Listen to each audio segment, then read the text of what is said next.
Ce que j'en attends, c'est un brassage des expériences, un brassage des idées, inviter les équipes à rencontrer d'autres acteurs du logement social pour les faire évoluer. C'est l'occasion de mettre en avant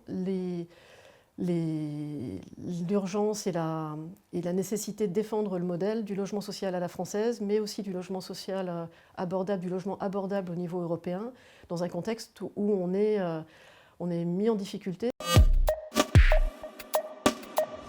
Sur cette question-là, je vais répondre avec mon angle spécifique d'approche d'un territoire détendu.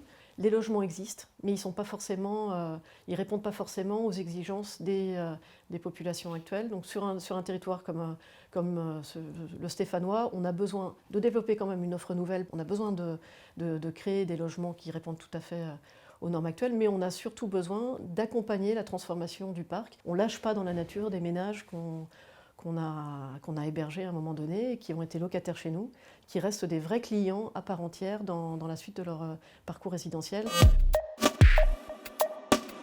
Techniquement, qu'on arrive à transformer tout le parc de logement social sur des étiquettes énergétiques très ambitieuses, très vite.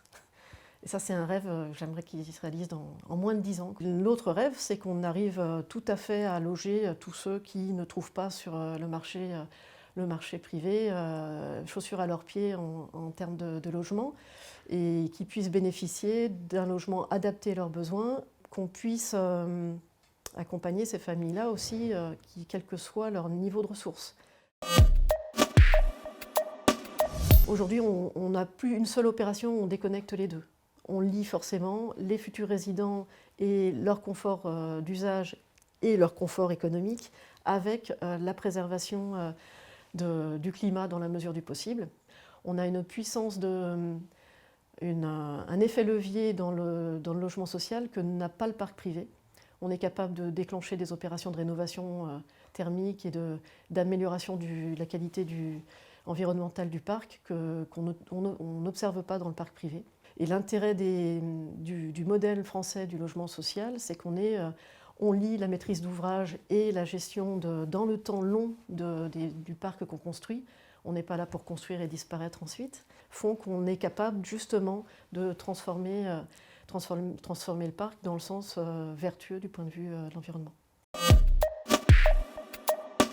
C'est l'occasion pour nous d'entraîner nos équipes sur ce projet-là, qui rejoint l'ADN des bailleurs sociaux de la Loire notamment, avec l'idée d'aller à la rencontre de nos locataires, ce qu'on fait au quotidien, mais dans un cadre valorisé à la fois pour le locataire et pour nos équipes.